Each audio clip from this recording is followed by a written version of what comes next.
Good morning and welcome back to Spid's YouTube. Sorry that I didn't upload this yesterday. I didn't get around to it. I didn't have enough time. But we're going to go over the 3 Aegis sets that we did for Aegis in week 1. So my team is the Cult of S. It features me, Sleepy Punda, Smithonical, and Shardox. That's why we're the Cult of S, because all of us start with S. And we're in Group 5 of Aegis against some pretty good teams, right? There's Squallywog, Ninja Duelist, Cephalopod, Talpinator, Grandpa Reggie, Scathus, Calf, Ice, Ember, TunaWindex, Dragonguywhodied, Walkabout, Lizzie, and Conch, Rickarex, Sam Sands, Ace, and Smootik. And obviously there was one name that I left off because it's quite sad that Infinite Patrons has passed away. And I sort of hope they never take Infinite Patrons off the player roster, as sort of like a tribute to him. But yeah. It's just an unfortunate aspect of when this sign up was happening and what's happened with Infinite Patrons. Nonetheless, our enemy gamers this week were Freljord Frostbites in round 1, Howdy Gamers in round 2, and in the collab set we were fighting against Grandpa Roji's team in Church of Targon. So our lineup, I was on Sivir, Akshan, Poppy, Ziggs, Lewa G4, Sleepy Punda was an Echo Zillion, Elder Dragon, Gallia Morgana, and Rise, and Smithonic was an Azir, Aurelia, Poppy, Tarek, and Draven Rumble. Our lineups do relatively different things, right? I'm on triple, like, mid-range with one aggro deck that can play mid-rangey, but is an aggro deck in reality.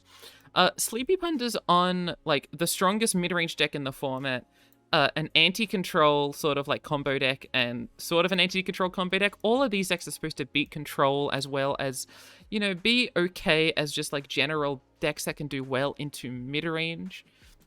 And Smithonical is on Azir, Aurelia, Poppy, Tarek, and Draven Rumble. 3 aggro slanted like combo decks, right? They're combo decks that win it on a sort of an aggro axis, right?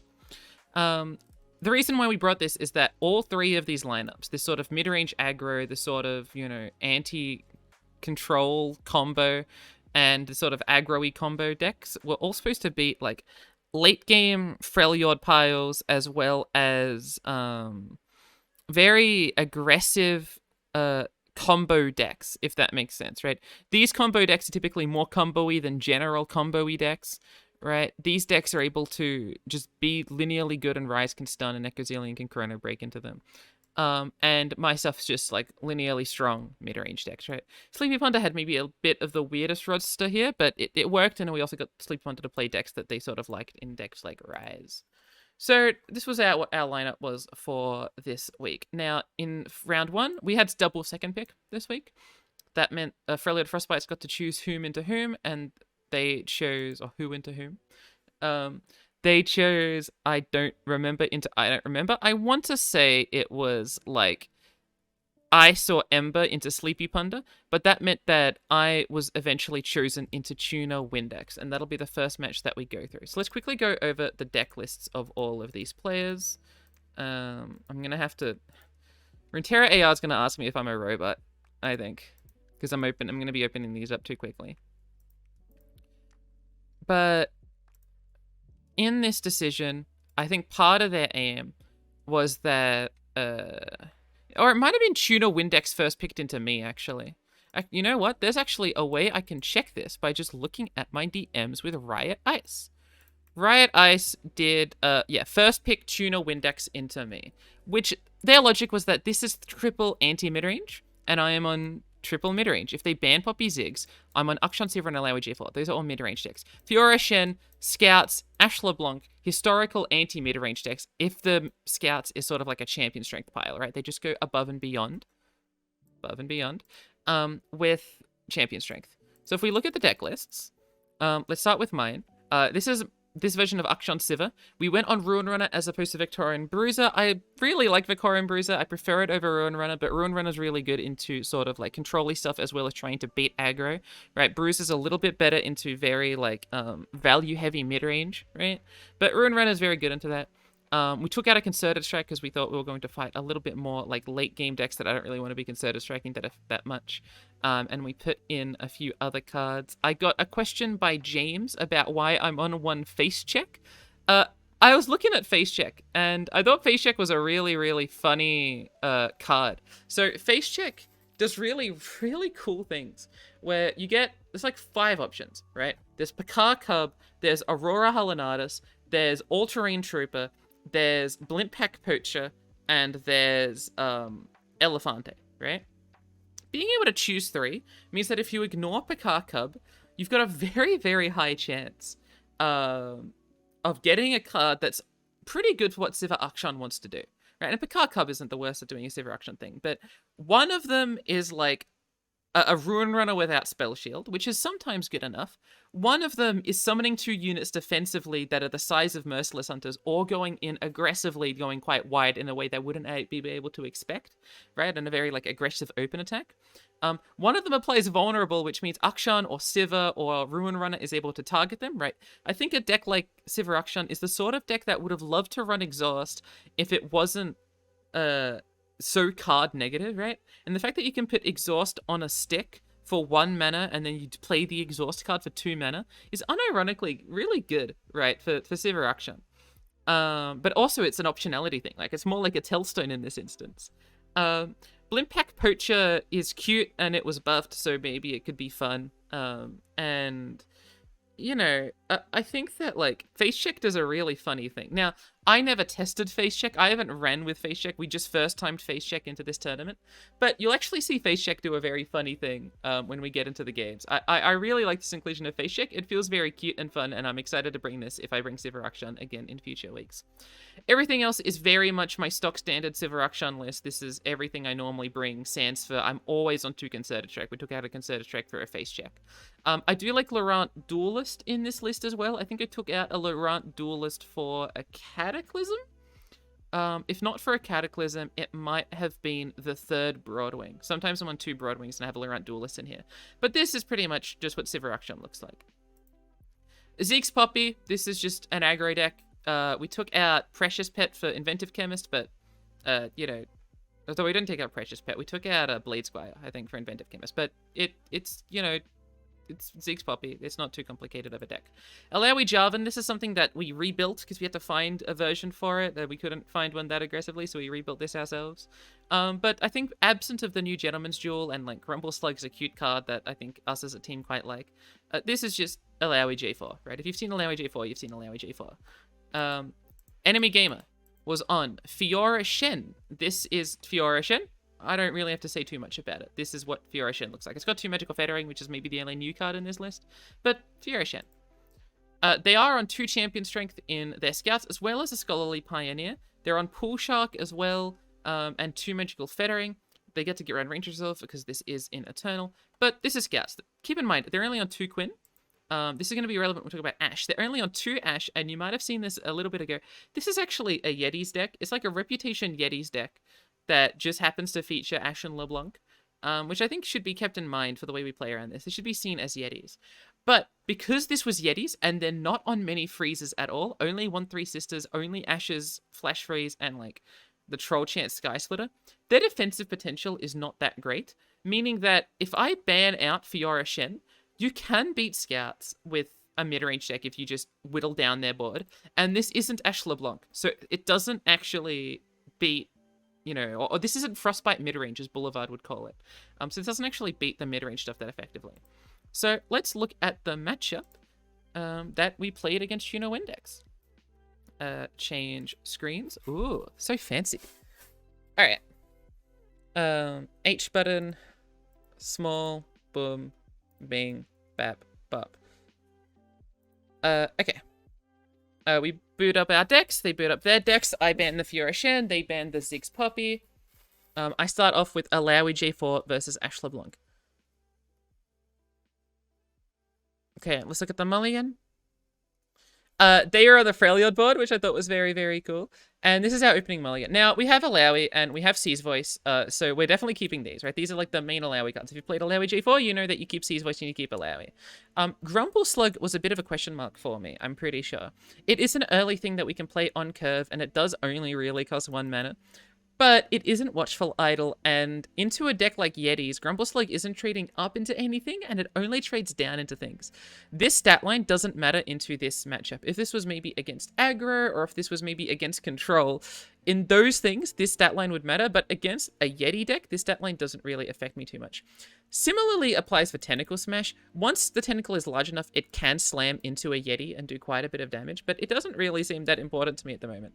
So I'm pretty sure I mulligan them both away, and I get the Alawi G4 hand, right? I've got the ability to just spam units. I got double watch for Lytle. TunaWindex and I share some emotes as well as we DM during the game just because we have a good time with it.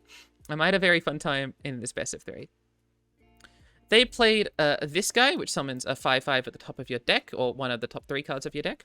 But I just do a little bit of curving, and they seem to not have the Yeti, which means we're able to go in for just an incredible amount of damage. They then play Reckless Trifarian, and then they play Ash. We get to do Buru Lookout. They finally get their Yeti, which was buffed up by the Omen Hawk they played right after. They end up attacking here, which I thought was a little bit of a misplay. Now, during this, they play Tall Tales to get them another 5/5. But this attack lets me level up my Alawi. They're going to be able to freeze the tentacle that's here. But if I block this with Alawi, Alawi's on-attack keyword, on-attack ability says buff this up by +2/+2 instead of just +1, because it says spawn 1, and then every time you spawn, add more stats. But it also says heal this unit, and therefore Alawi stats get buffed up correlatedly as well, which meant that this attack, the damage that it was dealing was only ever enough to kill this unit, because these units are both always surviving. In reality, what this attack ended up meaning was, 1, Alawi got a lot stronger, the tentacle was able to heal, and I was able to trade off their Ash. All they benefited from this was this attack here, plus the proc of Reputation, right? Don't ignore that Reputation was procced, but end of the day, this attack was really good for me, as I got to level up my Alawi from it. I looked at their deck, and I realized there were no development punishes. If I go back to the look at their deck, right?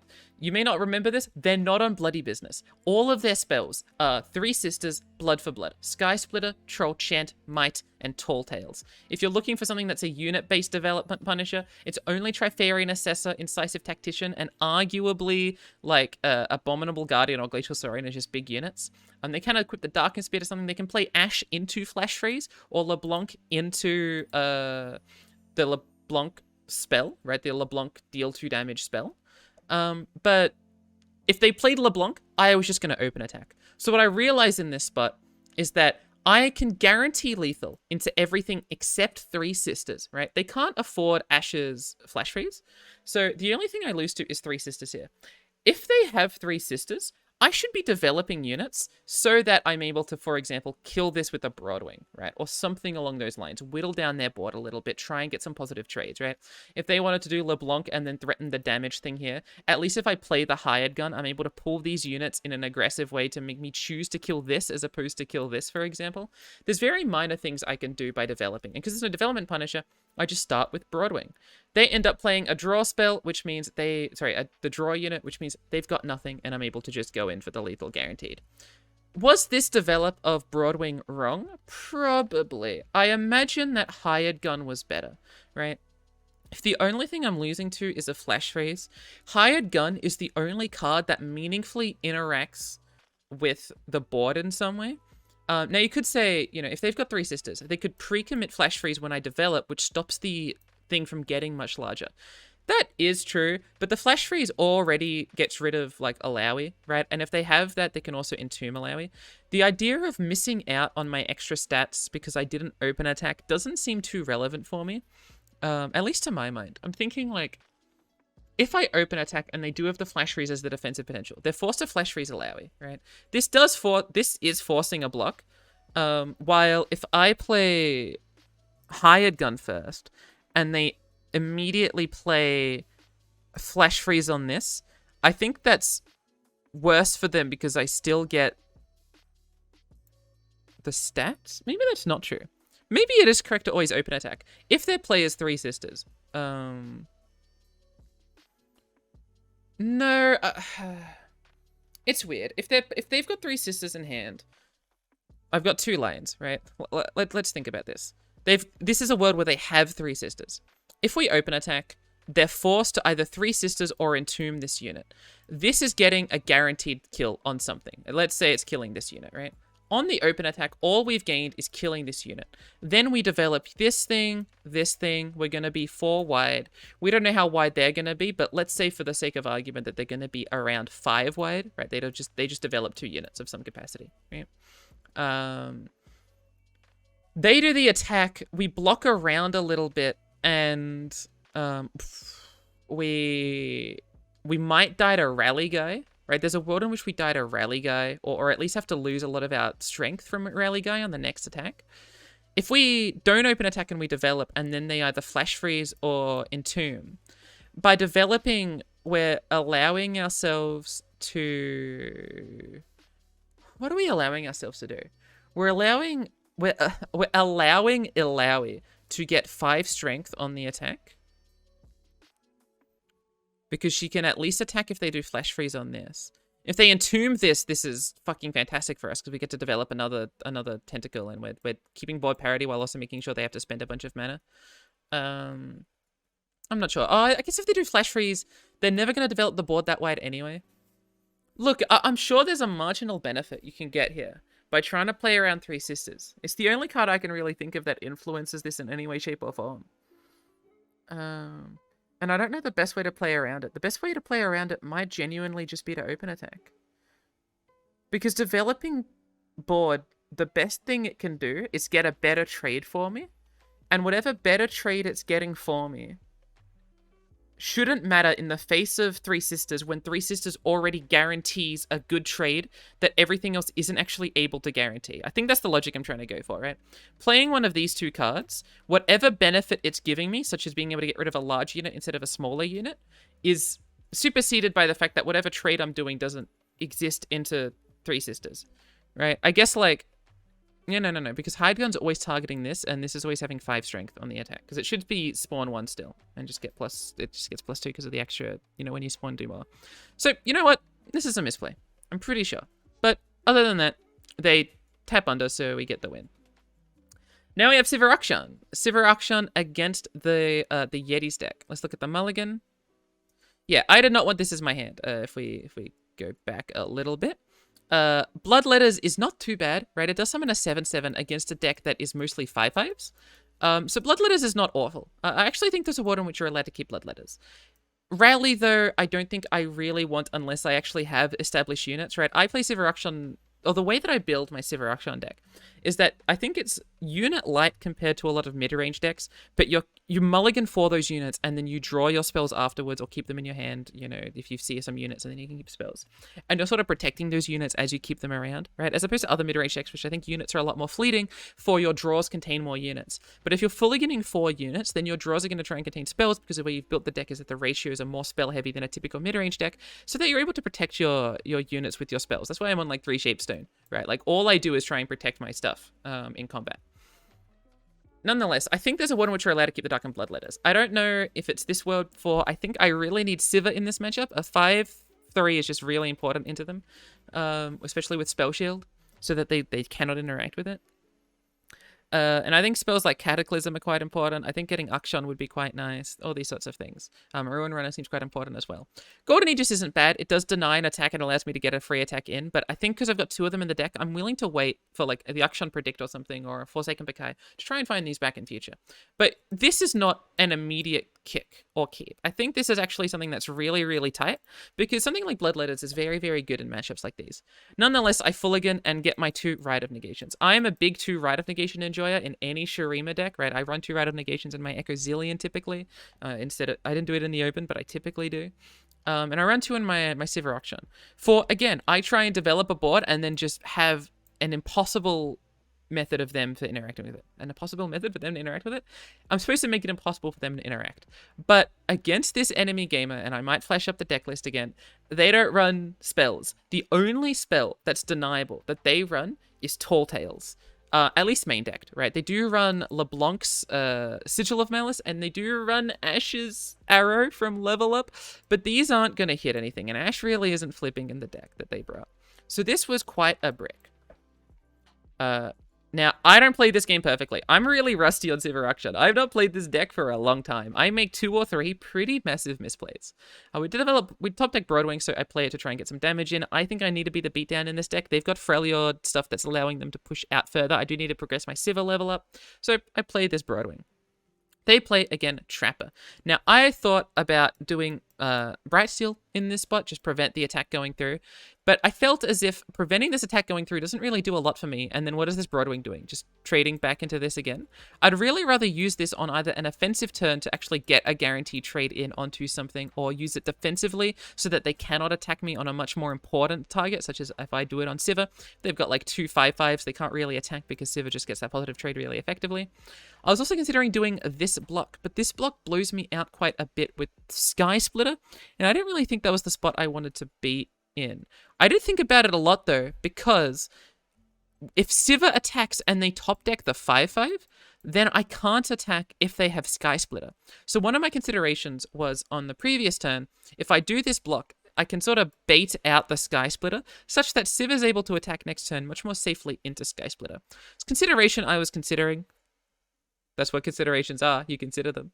But I did decide against it. Unfortunately, while I was playing this, I was listening to music and I didn't cut it out during this vote on thing. So let me see if I can hear myself what I was thinking. Okay.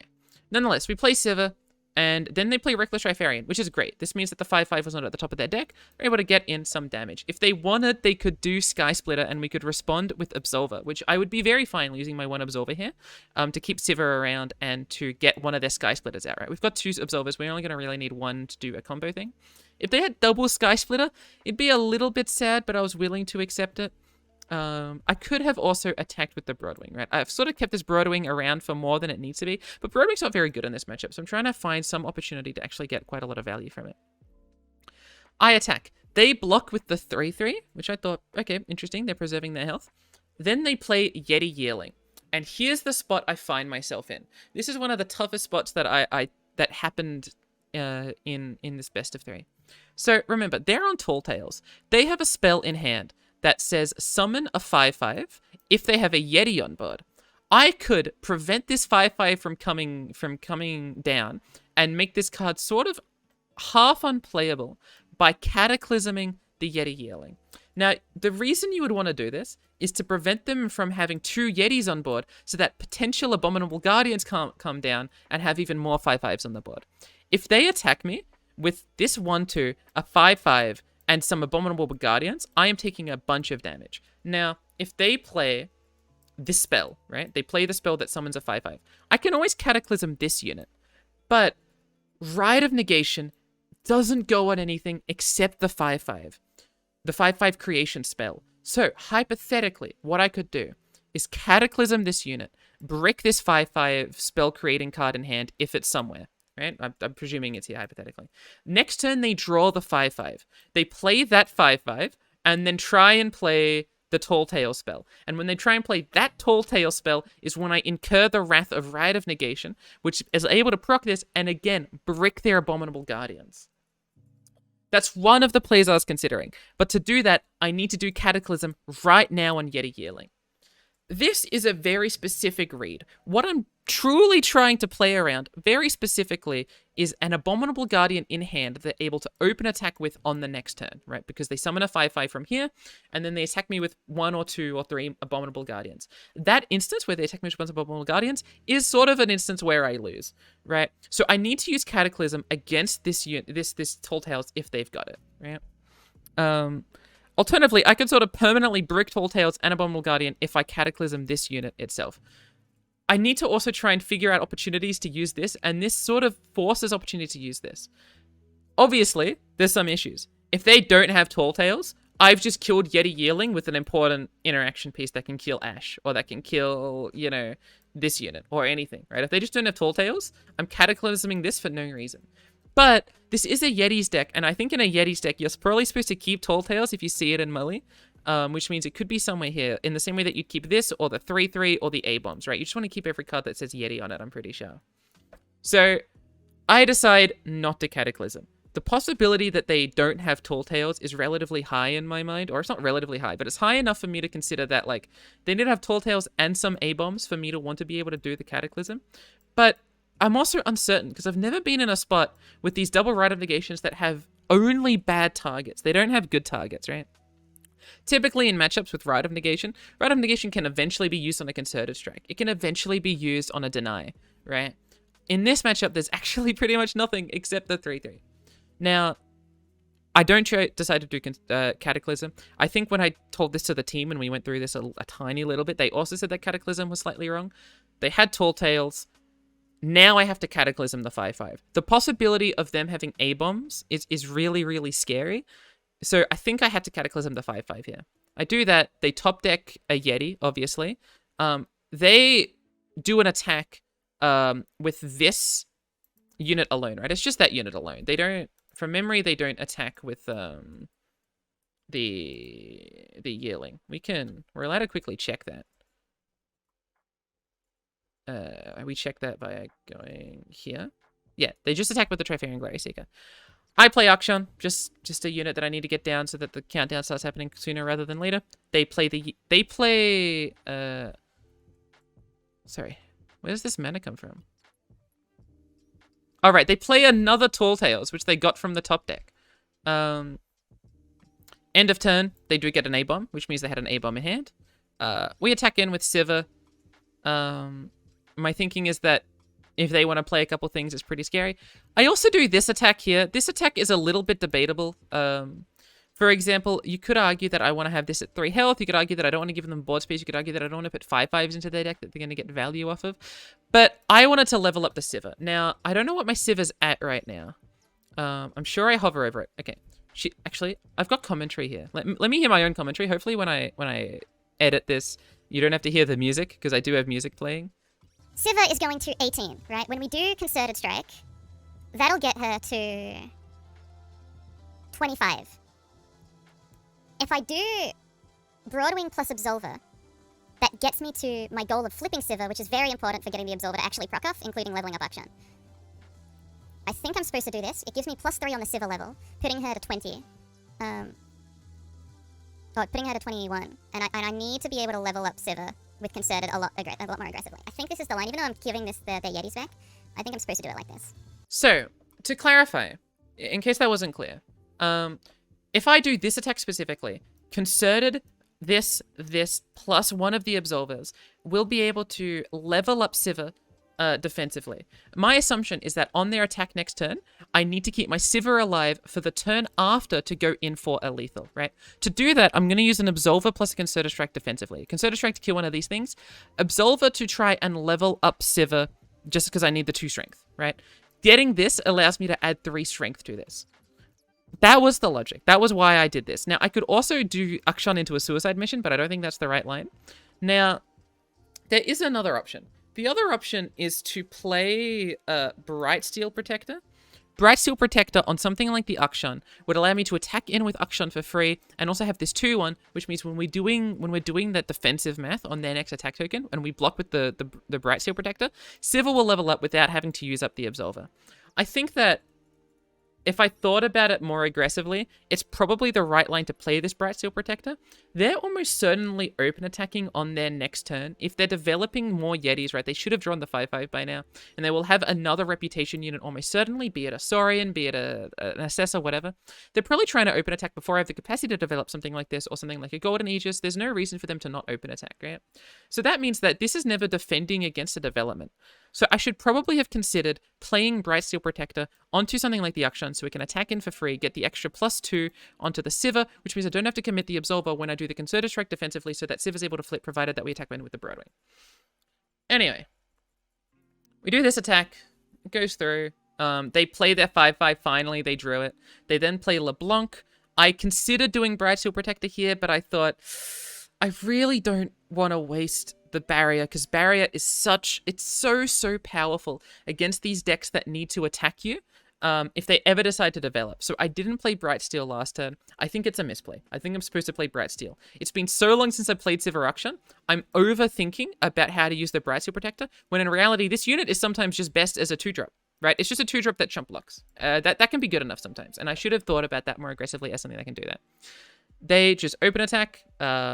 So we need to align up these blocks perfectly. Sivir is currently 9 away from flipping, which means that we need to commit an Absolver, or now, as we have recently drawn, a Shapestone, plus Concerted Strike in order to level up Sivir.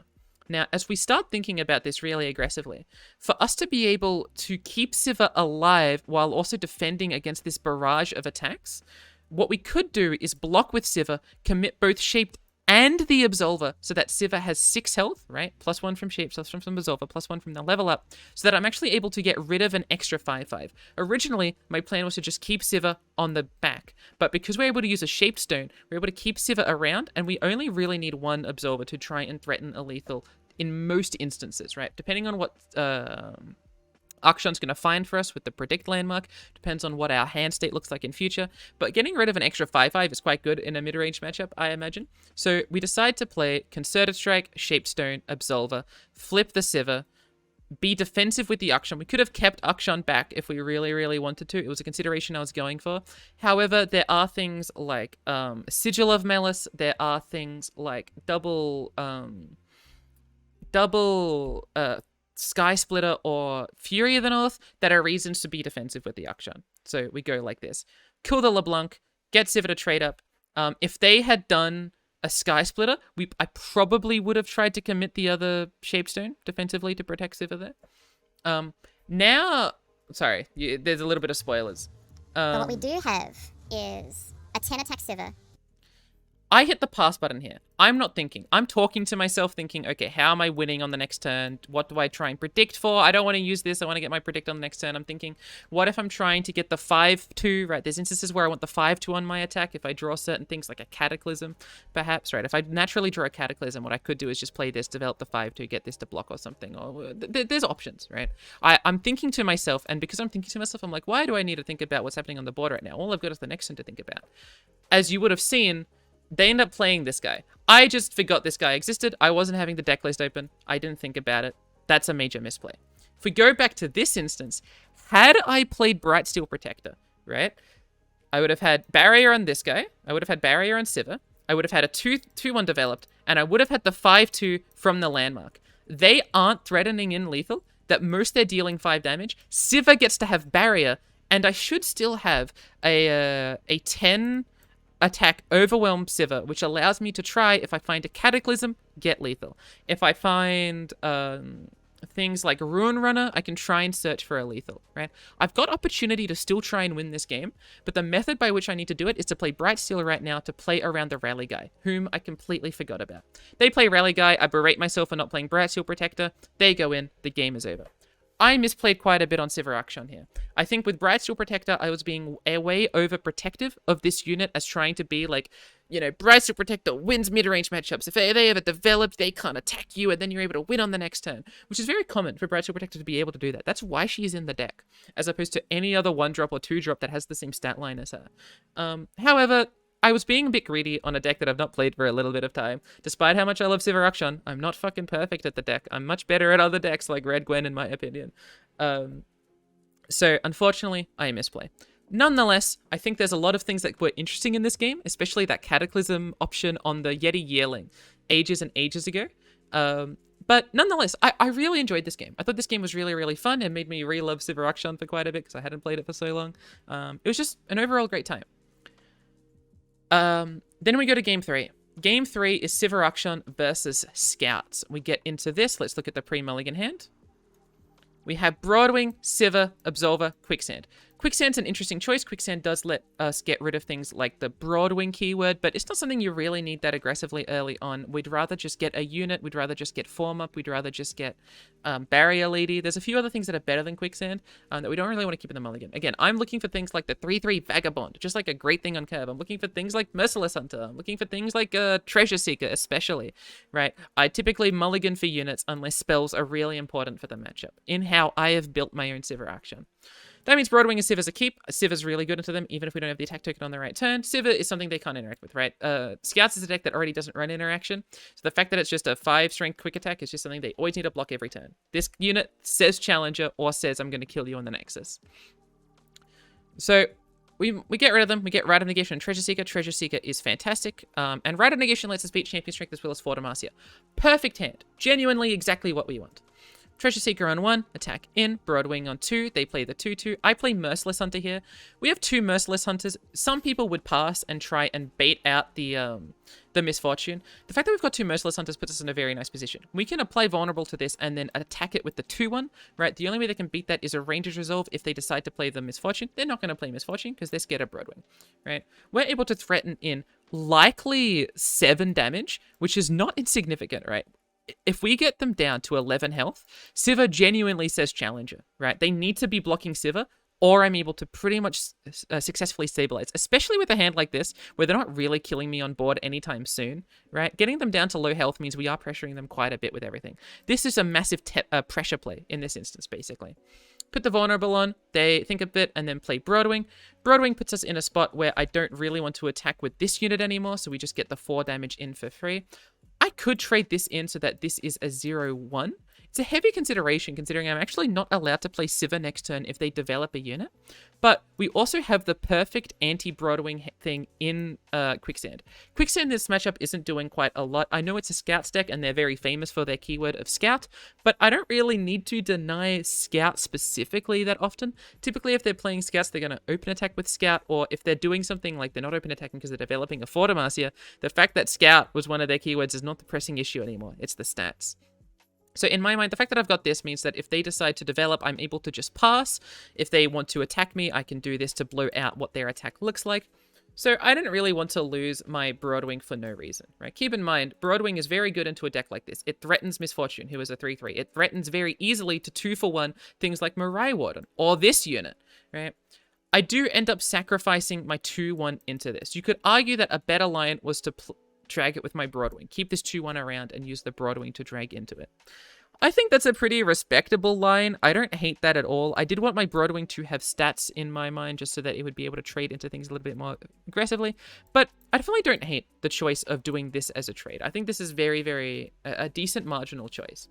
I don't know why I feel like this is better. I feel like I can't put it into words. I just feel like it's better, and I've got enough Sivir action that this sort of intuition makes sense to me.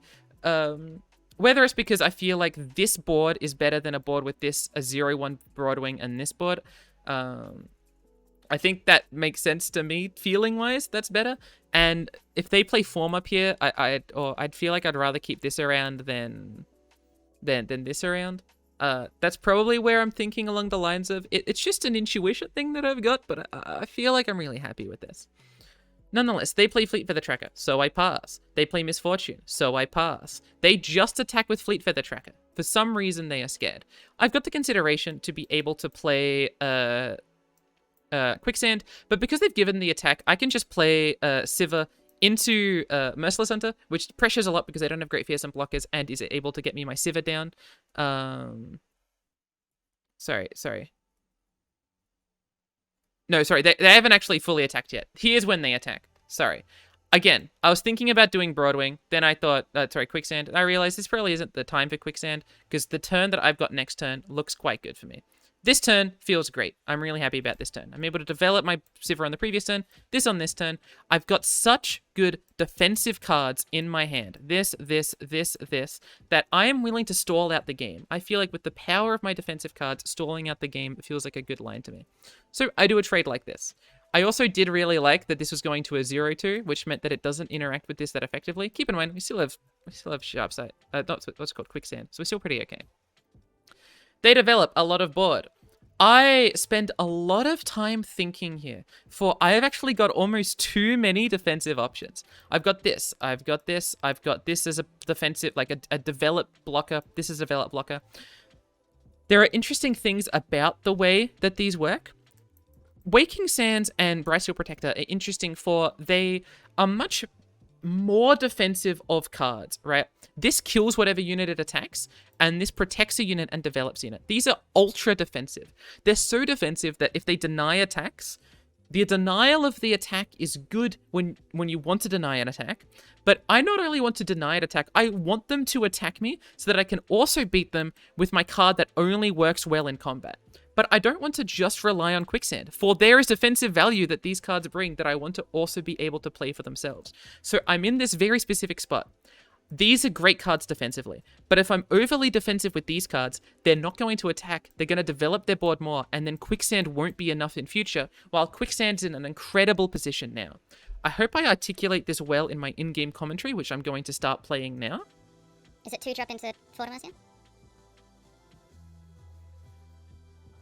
1 drop into Fortimer's here.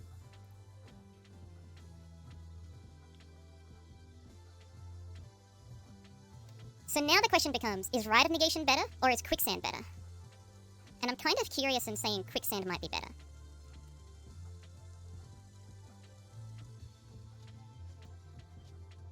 We can do Quicksand, Cataclysm, Bright Steel, which I think is very cute.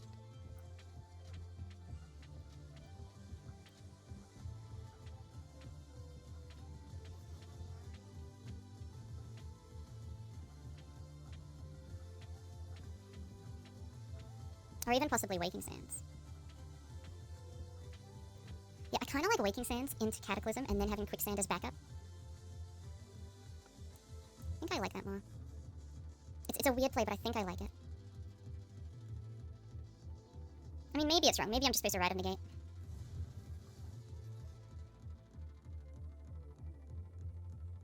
I just like the idea of Rite of Negating the champion strength. That's a good minor comment I'm making. This has very specific use cases that it can beat, and while it's good against this, it's also good against a possible champion strength. Erstwhile, these are a little bit better because I'm able to develop them now, and they have sort of a better current tempo potential, while this doesn't interact with tempo at all. It's just a denial card. Well, I say it doesn't interact with tempo at all. It does interact with tempo to some capacity based on the way mana works. But in terms of like board presence, these interact on the stasis of board presence in a lot, even Cataclysm and Concerted Strike, interact with board presence in a lot more aggressive of a way. Anyway, let's continue. And this could be a misplay. Like, it does waste the Waking Sands in a weird way if they just decide not to go for it. Yeah, I think this is wrong. I think Bright Steel and Cataclysm, or just Rite of Negation's better. Oh, they're not going for it. Valor, huh? Okay. How are they planning on pulling? How do I lose? This isn't... Another minor point I want to make. If they fully pass, I'm getting a lot of value out of my Sivir being able to challenge something or deal some damage, right? Stalling out the game by equal passing typically favors me, especially when their hand is so light and I've got such good defensive options, right? I've got so many good defensive options. The stalling out the game almost certainly benefits me just because whenever they do try and go in eventually, I feel good, while I'm always threatening with Sivir every single turn. Isn't threatening lethal. I think I just pass. Or I can Bright Steel. Bright Steel's still pretty good. I think I'm just passing. Inspiring Light. Okay. Yeah, I think I'm doing Bright Steel at this point.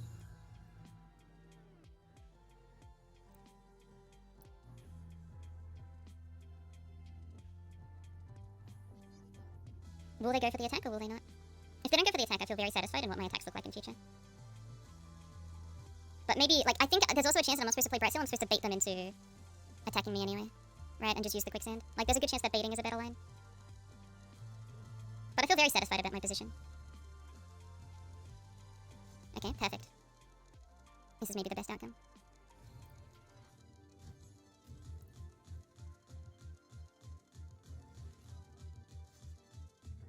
Yeah, that's a blowout. I think they could have played better in a turn like this. I think if they pass, they're able to threaten a really good attack if I don't have Rite of Negation and, like, interaction. Especially this attack, which I think is a lot more weak.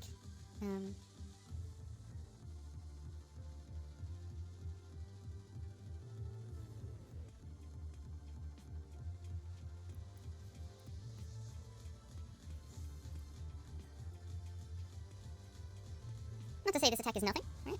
And, like, I did probably waste my 5 too. Like, I can play this better. It's been so long since I played Super Action. But I'm relatively satisfied with the position I find myself. And that's that turn. Now, this turn I think is an incredibly interesting turn. I think you could write like 7 paragraphs about this turn. I have so many defensive options and I've got so many ways to manipulate the position I'm in to try and generate a guaranteed advantage for me. What that best path looks like is really, really complex. And there's so many different ways you can do a perspective on it, right? Cataclysm is a card I probably, in retrospect, should have used a little bit more aggressively in this spot, right? Something like a Broadwing or the 5/2 do a similar thing to Cataclysm, except Cataclysm doesn't present defensive potential that they're allowed to play around, right? Cataclysm still goads them into thinking that their attack isn't uniquely bad in this position, so that I'm able to sort of convince them to go into me, right? Where they feel like they need to attack me for them to have their best shot at winning. So while if I'm developing Broadwing and the 5/2, which are very high defensive cards, I am able to, they have the capacity to not try and attack me here. Nonetheless, I'm not wrong when I say that even if they don't attack me here, Cataclysm's able to give whatever big threat they end up trying to draw into dying, right? Rite of Negation gets rid of whatever their big attack looks like, so I still have multiple attacks with Sivir. Concerted Strike plus my slew of blockers and whatever I keep drawing is still going to benefit me over the next couple of turns. I'm in an incredibly safe position in a lot of ways. It's how I want to make that position feel even more safer, and there are so many avenues by which Sivir Action is able to do this. Anyway, we drew Absolver, so we do Absolver Cataclysm to win. And that's the game against TunaWindex. I personally thoroughly loved this best of 3. Even though if you go back into it a little bit, I got a Nutsalawi hand, I misplayed on Sivir Akshan, and then I drew a very, an incredible mulligan as Sivir Akshan against Scouts. We need to go back to this mulligan because it's damn incredible what was going on with it. Also, we should mention that this 2/1 play was 2/1 or Broadwing pulling the 2/2 is very interesting.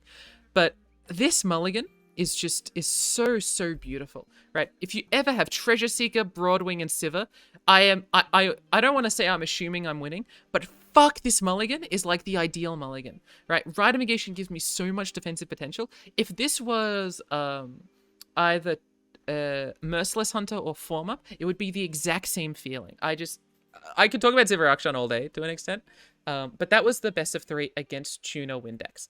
Let's move on to the next matchup, which was against Howdy. Let me quickly do the thing.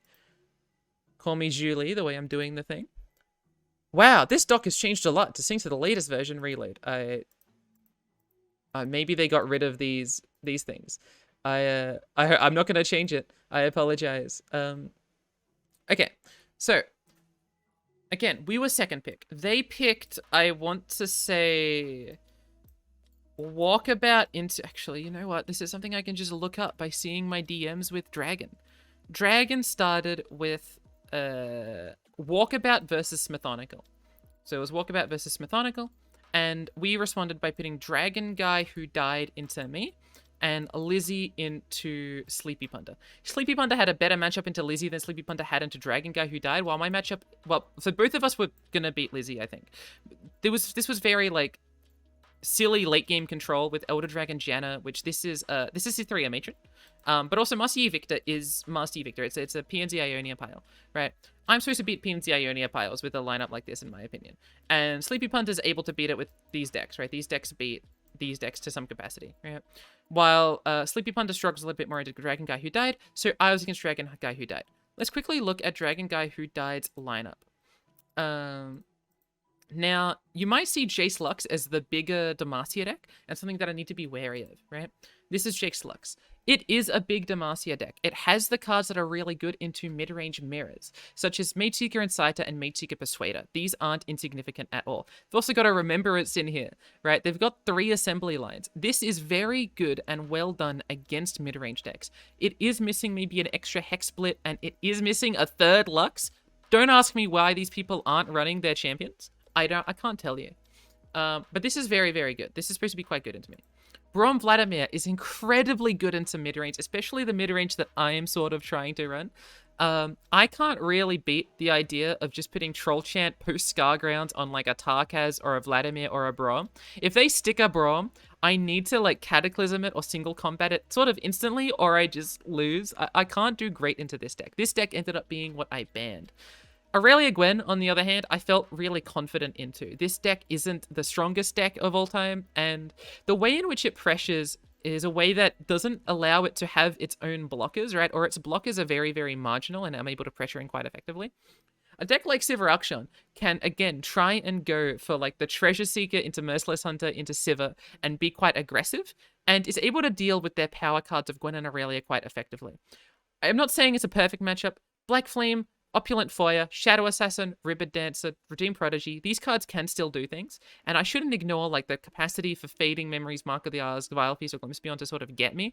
These also can do quite powerful things, but this deck is a deck that isn't as strong as these two decks are. Right? These two decks are strong decks. We have to call Blorn Vladimir a strong deck at this point, right? Vladimir is a credible card. Crimson Banquet Hall has updated this deck a lot. This is a strong idea. And Jace Lux is one of the best decks in Eternal, is my understanding. So, yeah, I ended up banning Braum Vladimir, trying to 2 Aurelia Gwen, but if we can, we would try and beat Jace Lux. So, let's set that up really quickly. Go to VOD, take out the TunaWindex matchup, go to the Dragon matchup, change tabs to this one. Alright, let's start. They banned Poppy Ziggs. Everyone bans Poppy Ziggs. It makes sense because my lineup is double mid-range plus like an aggro deck. If they believe that they can beat mid-range, they're going to keep both mid-range decks up. And we ban Braum Vladimir. And we start with maybe my favorite game from every single game that we did in Aegis. I loved this game so much. I'm going to say I loved this game quite a lot because I really enjoyed Aegis this week. Our opening hand is Jarvan, Cataclysm, Broadwing. None of these cards say spawn, so I was tempted to pitch all of them. Now, in the comms that we were having earlier when we were talking about practicing for this matchup or thinking about this matchup, Jarvan seemed like a really good way of dealing with Lux and dealing with Jace, right? Jarvan is able to attack in a way that they can't really defend too well against, right? Hexpliterator doesn't even work against Jarvan. They're not on things like Inserted Strike. So Jarvan seemed like quite actually a good card against them. But I really did want my spawn cards. If I didn't have my spawn cards, I felt like I was going to be in a bad position. Now, I kept Broadwing.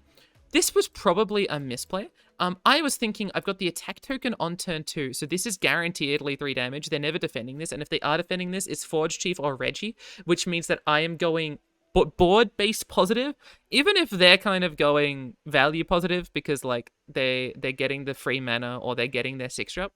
I kept Broadwing. This might be a misplay. It's not actually going for my win con in a mid-range mirror.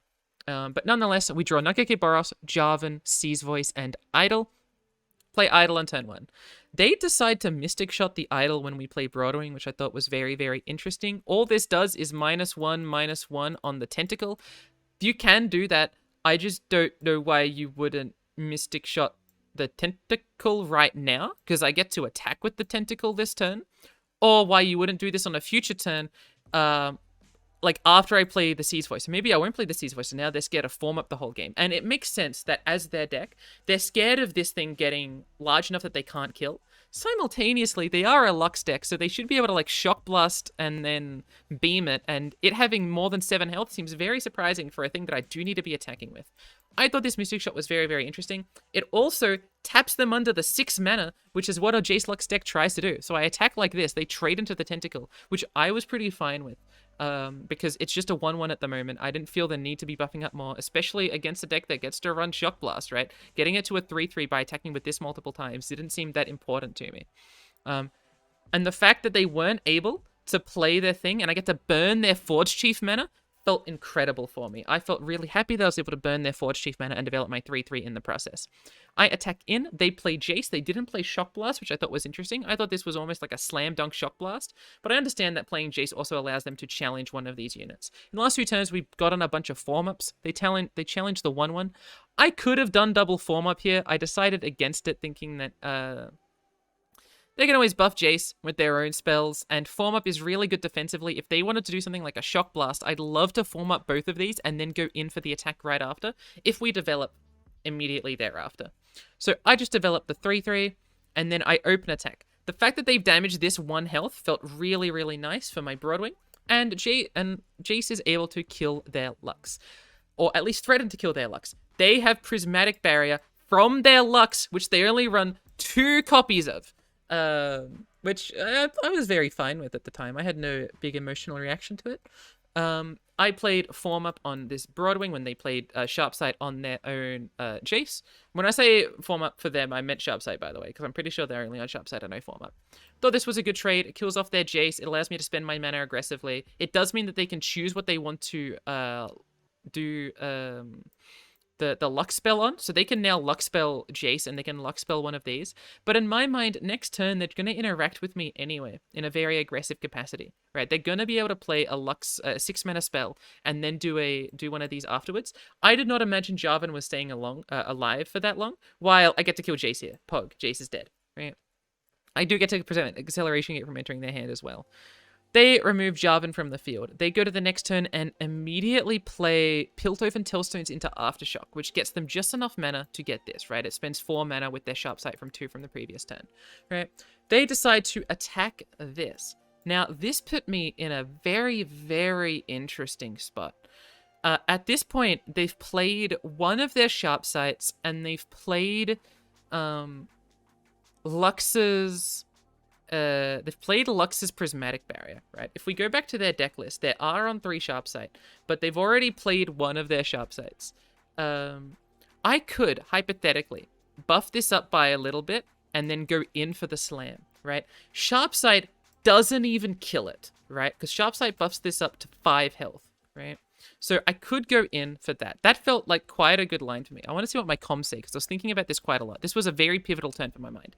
The only other thing I want you to remember for my comms, they're at 5 health. I'm planning at this point to go for a go wide lethal, even though my card in hand is Nakake Boros, which you typically associate with a go tall lethal on your on Nakake Boros. I'm planning on going quite wide with how my units are looking up at the moment. Let's listen to my comms.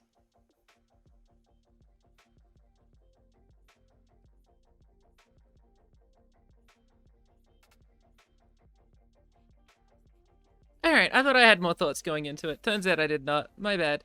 So Nakake Boros I thought was really interesting. I have turn 8, and I get to keep up Cataclysm if I don't play this unit, right? Nakake Boros as a 5/8 forces a block, right? It has 5 strength, they've got 5 health, they got a block. And it summons a 2/2, right? Summoning a 2/2 means that this, plus the 3/3 when this attacks, also threatens to go wide lethal, which means they need to develop a unit or interact with this, or the 2/2 that's getting spawned, right? I get to then have Cataclysm in hand to be quite aggressive with. So I play Nakake Boros, they play Albus Pharaohs, and I was very happy.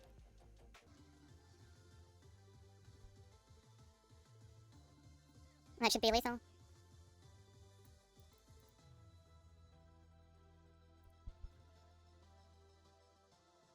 Yes! Oh, that felt good. Oh, that was a fantastic fucking game. Oh, I'm so proud of myself. Alright, I was pretty happy about that. Anyway, Sivir Akshan versus Jace Lux. This is our opening hand. Or this is our pre-mulligan hand. Now, do I have my thoughts on this? Okay. So, Ruin Runner is pretty good into Jace Lux, except 3 health is very specifically awkward into Shock Blast, right? And it also comes down on the turn that Lux comes down. Lux has Barrier, which means that when I play Ruin Runner on turn 5 and they just play Lux, I can attack, but I'd have to bump it up with a Shapestone for it to not die immediately. Erstwhile, if I just play like a Sivir, or I have Vulnerable, or if I have Bloodletters, I'd rather have like the 7/7, right? Ruin Runner is not bad in this matchup. It is something that requires a lot of resources, but I actually don't think it's the best, like, turn 5 play unless you already have a 1, 2, 3, 4 you're already ecstatic about, and I'd rather play for the 1, 2, 3, 4 than I'd rather play for the 5. Form Punch Shapestone are good, but our deck is built around having a bunch of defensive cards anyway. I don't need to keep them in mulligan. I want to find my Treasure Seeker, I want to find my Akshan, I want to find my Sivir, I want to find my Victorian Vagabond, right? Bloodletters, however, I did decide to keep. My thinking was that 7/7 is an incredible stat line into them. Overwhelm is something they can't deal with very, very well. Similarly to what I should have done in the Ash LeBlanc game. I think that Bloodletters is an incredible card that I think I'm very happy to see. We redraw into single combat, face check, Ruin Runner, Darkened Bloodletters, and Shaped Stone. We go to our next turn and we draw Treasure Seeker and we draw this lady. I don't play this until we have to, so I just don't think about it. I play Treasure Seeker and they immediately respond with a Shock Blast, which I thought, okay, that's a very aggressive use for your mana when you're not dealing with against my board as a mid-range deck. So I thought, okay, unfortunately, good job, right? I've got a few options here. I can do face check. I can also summon the 5/2 and then get my Dark Enthrall set up so that I can do the cull with the 7/7 Zolani. But I decided to do face check and see what my options are from it. And I get to see All-Terrain Trooper, Blimp Pack Poacher, and Aurora Hulanatus. This was a surprisingly tough choice. Blimp Pack Poacher was a big consideration. However, whatever big play I was thinking about doing with it doesn't sound great into Demacia PNZ, where they can just kill the Blimp Pack Poacher and get their Jace, get their Lux back, and they're not actually trying to attack me until my board is already empty. With the way that Jace Lux works, they're not actively pressuring you with that many big units that you care about, right? If they end up playing like the 6-6 and they smack you with it, I can Blink Pack Poacher it to stay alive, but one, they can just get the 6-6 back, and two, if I'm Blink Pack Poachering a 6-6 defensively in order to stay alive, this is not a good position. All-Terrain Trooper and Hulanatus are good positions. They allow me to threaten in more aggressively, try and play for my own win cons. So it's a tough choice between Hulanatus and All-Terrain Trooper. Hulanatus does have 2 health, which means it gets Mystic Shot, and the ambush cost is quite high, while All-Terrain Trooper allows me to combo with my hand quite well when you consider that I've got this and this. I've got big overwhelm threats, right? I've got the capacity to do some very high damage attack turns, and Vulnerable is a great way to do that. In addition, I want ways to kill Jace, I want ways to kill Lux. I've got single combat, I'd love to have more. So I decided to go for All-Terrain Trooper. It interacts with them in a more aggressive way. It's cheap on the ambush, while my hand, while not mana heavy, is a little bit... I have to be considerate about my mana. I don't have infinite mana running around that Aurora Hulanatus asks of me. So I decided to go for All-Terrain Trooper. I play the bush, I equip it with the weapon, I deal 3 damage, they play Main Cheeker Insider, I do Bright Steel Protector to prevent this attack going through. I have learnt my lesson. I did not want to be playing Bright Steel thing unnecessarily. Jace Lux is a deck where if you are going down to 11 health, you do need to be concerned, and I really wanted to apply Vulnerable on Jace or Lux on turn 5 when I develop Ruin Runner. Lux is great into Ruin Runner, right? We talked about this at the very start. If I can apply Vulnerable to Lux with a hand that looks like this, I felt really happy. I go to the next turn. I end up drawing Sivir, so I decided to go on Sivir over Ruin Runner. Sivir is just a better card. It allows me to keep up 1 extra mana. Ruin Runner still doesn't get, like, they still have Lux, right? They still have a chance of getting Lux. Ruin Runner feels good into it, but not great into it. Like, I'd have to do single combat plus Shapestone in a very specific way. Like, I single combat this into the Lux, and then I Shapestone on my Ruin Runner. Keeps the Ruin Runner alive. This isn't a bad play, but I think Sivir does it a little bit safer and a little bit better because she's got the quick attack keyword and spell shield. She gets to maintain all of those, while Ruin Runner does go down to 1 health, right? I play Sivir. They play Lux. I need to think. Pause the song. Okay. I think I'm supposed to attack first.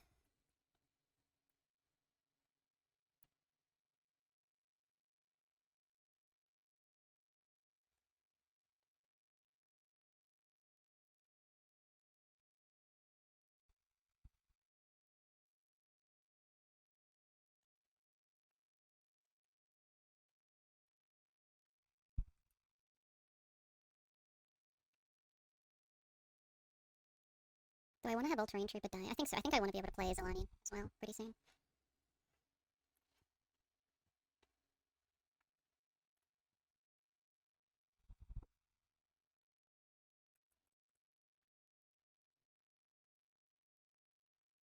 Now we've got Bloodletters and Ruin Runner. So I'm pretty excited about what the future turns look like.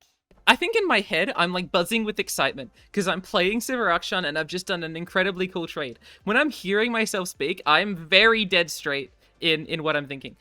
I think there's like a disconnect between the way that I feel about playing Sivir Akshan seriously and the way that I sound when I'm playing Sivir Akshan seriously. I think I sound very serious. In my head, my mind is buzzing because it's so fucking cool that I've done this with Sivir Akshan. To an extent, I know that I win this best of 3. I know that I come out winning this, so I probably am really happy about it because of that. While in the moment, I'm very stressed that I'm still going to lose. But I love the fact that Ambush, that decision we made earlier, into Sivir, which, you know, who doesn't love Sivir, did such a cool play that punishes what is typically kind of safe for Dragon in the playing Lux there, right? It gets them a free block, or it lets them do a couple of things. I have to do single combat in a weird way if they do decide to block, so they probably don't block this. But still, incredible turn. They open pass the turn after, so I just play Zalani. They do Piltover, they do Mystic Shot into Piltover Tellstones. I play Shapestone. I play Ruin Runner because I'm doing a bunch of overwhelm damage. So even if they kill Sivir, my overwhelm damage is incredible, especially with single combat. Right, this is immediately lethal with just overwhelm damage alone. They play Reggie, which means they don't have a 6-mana spell. I do this block. They do single combat. I realize that okay, again in their deck they have now played both of their single combats. Right, the only things they can play anymore. Sorry, they played both of their missing shots. The only thing they've got left are sharp sights and single combats, right? If their last cards are sharp sights and single combats, this always wins me the game. I'm pretty sure. No, technically, they could single combat from this into this to keep them alive at 1 health. But the fact that I get to have both of these units stick around, I'll probably be able to kill something else with Zalani, and I'm pressuring so much means I've almost certainly won. Right? This position is incredible for me. But it also guarantees lethal if they don't have, anything. If they've got Sharp Sight, they do technically survive by doing Sharp Sight on this. But again, I think I'm in an incredible position here nonetheless. Anyway, I do single combat, they don't have anything, and we win the game. Yep, that's everything. All right.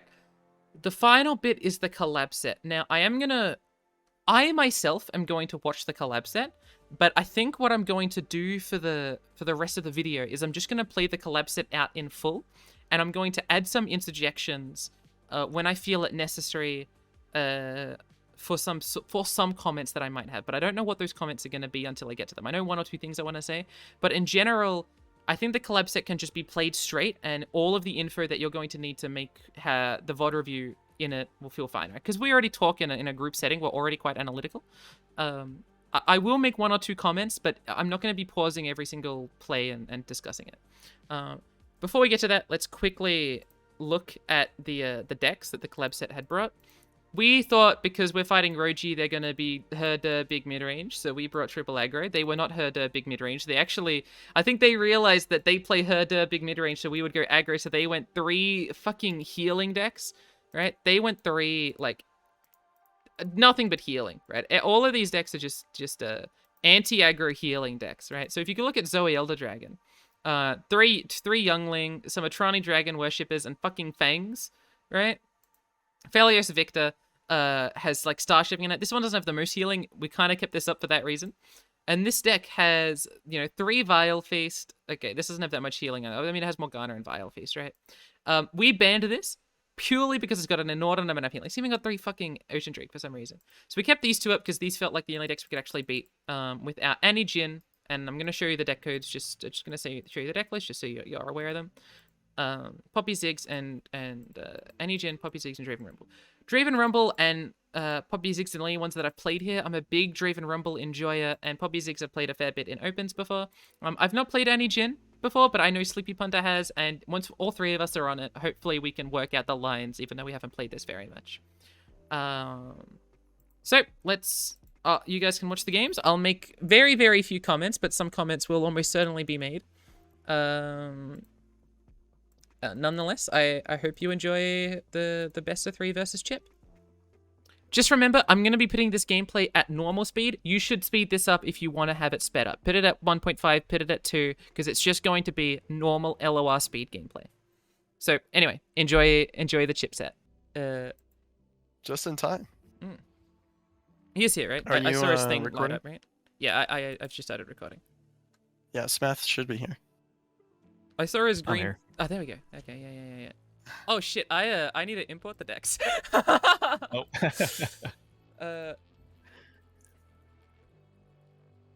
Let me get the decks.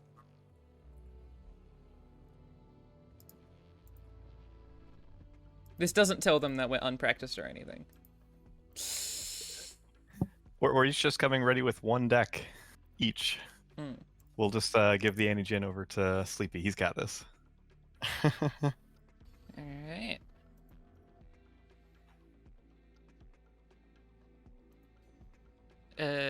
Zoe Elder Dragon, right? Was our final decision? That is the one we're getting rid of. Yep. Drumble, as we expected. Do you guys have a preference? Which one do we think is stronger into Morg? Probably Ziggs Poppy, but it could be Annie Jin. Yeah. I think it's probably Poppy Ziggs. Let's go that one then. Velios Victor.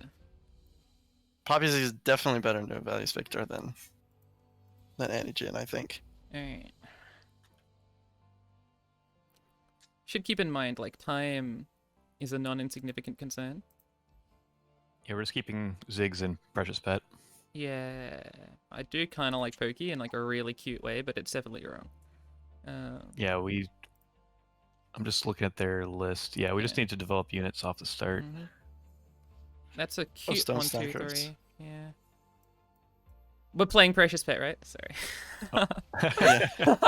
You can just take the reins for Yeah. probably Yeah. the first 3 turns. Mm. Bank some time for us.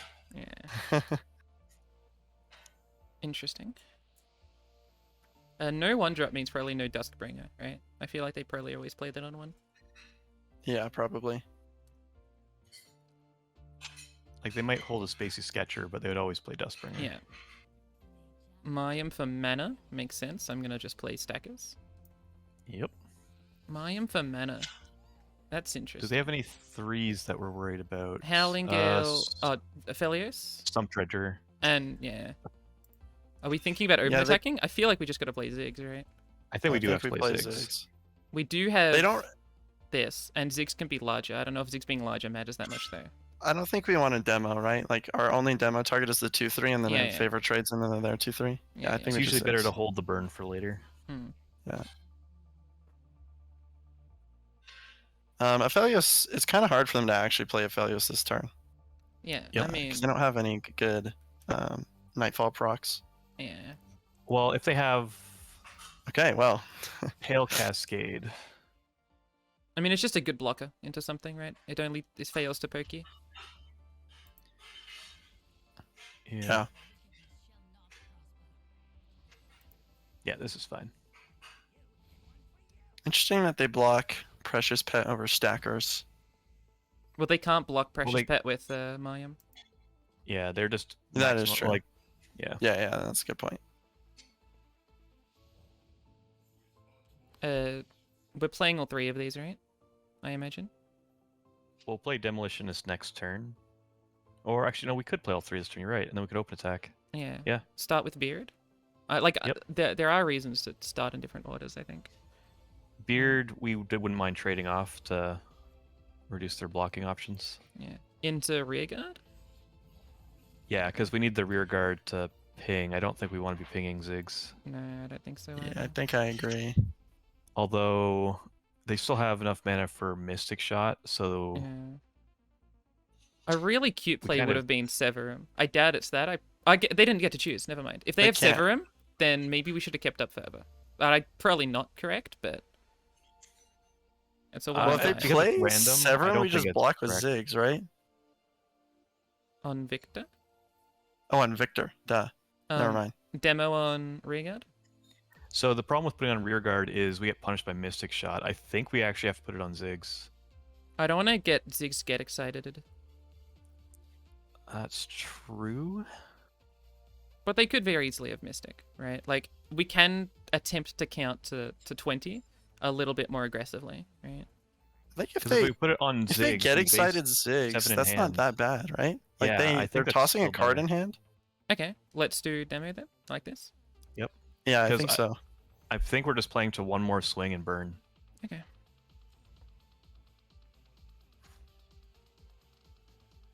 Because if this attack gets in 5, well, if it gets in 6 damage, we just win. hmm 5 damage, we win. Even 4, we just win. We might want to This- consider Gravy. Gravitum. Okay. Okay. This We may our wanna s- our consider the attack still fact- puts 4 in. Yeah. What are you saying, Sleepy? Lifesteal. Yeah, lifesteal. We may want to save Fervor for a lifesteal. Like I just thinking Mhm. about I it agree. in the future. We're probably open attacking here, I imagine. Yeah. Chemist is not worth it. Yeah. That's not good enough to play, so yeah, we just swing. They do actually have a really good, like, they block a 2/1 with Victor, and then they can play Severum. No, they have to trade off their Aphelios. Never mind.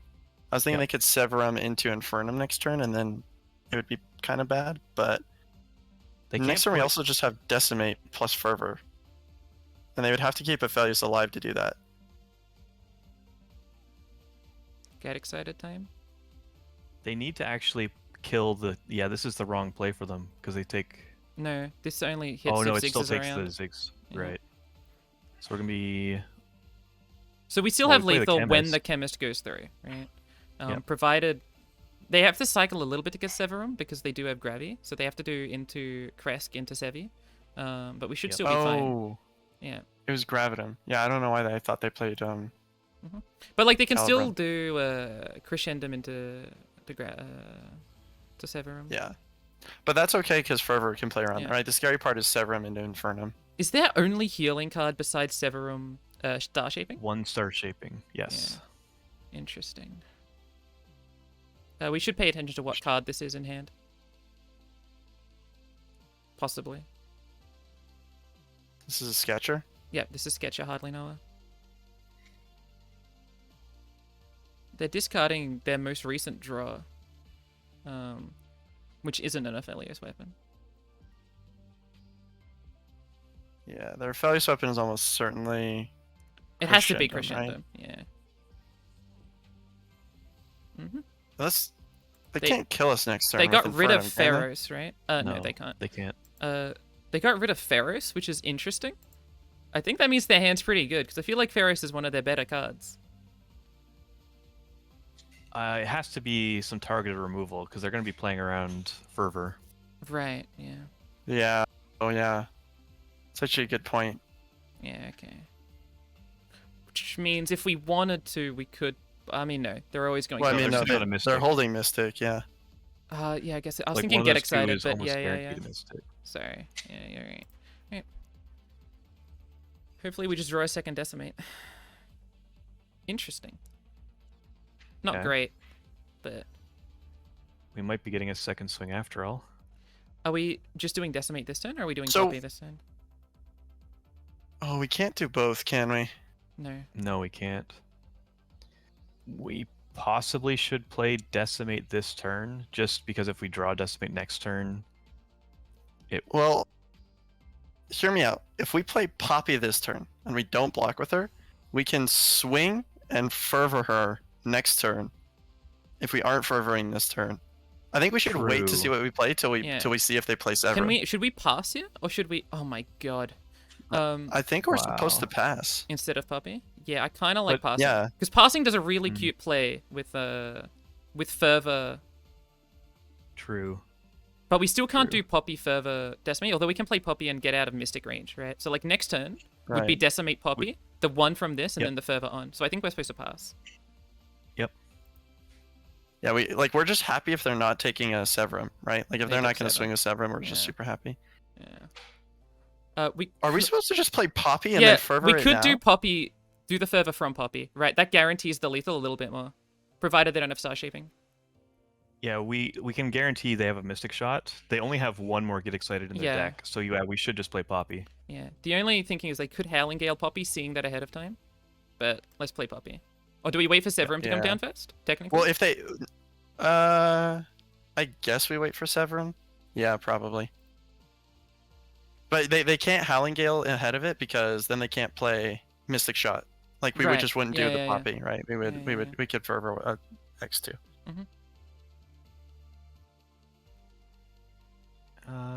Actually, I think we did want to play Poppy because the problem is if we develop on our turn, they just play that and we can't attack. Yeah, I agree. I think we are actually supposed to play the Yeah, Poppy now. we have to play Poppy. Okay. Because if they tap out to kill the Poppy, then we can Fervor whatever else, right? Yeah. I mean... No, because Howling Gale would be necessarily. 3. No, because they'd still have Mystic Shot up.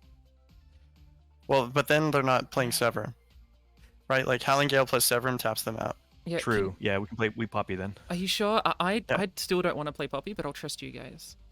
But if they pass, it's like actually bad for us, right? Is it? Yeah, Like- it is. Yeah, really bad. Because like then we can't do Poppy plus Decimate plus Fervor next turn.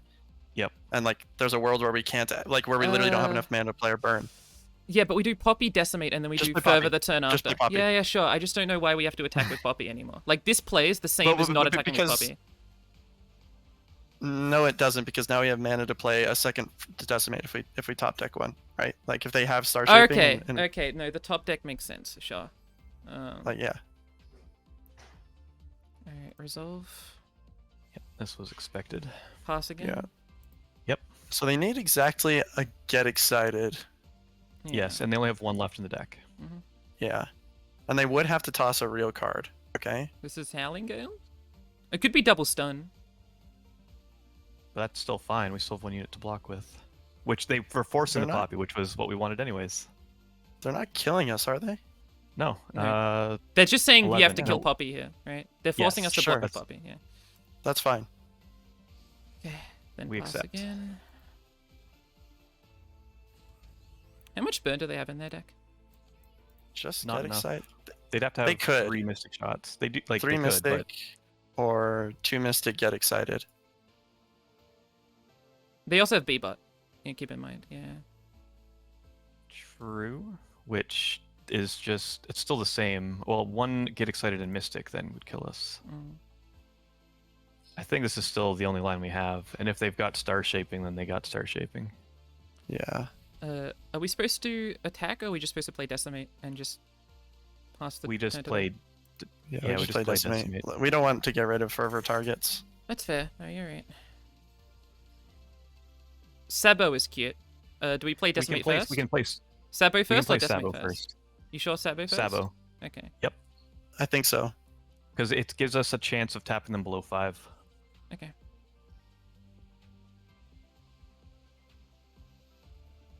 They're probably just gonna play the something that's free. Uh-oh. Do they actually have the burn? Wait. What is Mystic this? on Sabo. Mystic on Sabo. Oh, That's okay. good news for They us. still have 5. They still have 5, but Yeah. that is good news. And that was one of the card. That was the card they were holding. That was one of the 2 initial ones. Mm. So we had the Mystic Shot read. If the other one is exactly star shaping, Yeah. Are we just doing Decimate, or do we like attack Yeah. to try and bait? no, no, the attack does nothing. It's just we just send this. Well, we can attack with like a 2/1 and just be really, really cute. Alright. Like it doesn't. It technically gives them the opportunity to misplay. Technically. Do we want to think do in it, or that is it sense- not worth it? It does. It's not worth overthinking. It's not worth overthinking. Okay, just play. Roji's Decimate. not that bad of a player. Yeah, Okay. just play it. Like if he has star shaping, he's not tapping it for this turn. Yeah. Yeah. Yeah.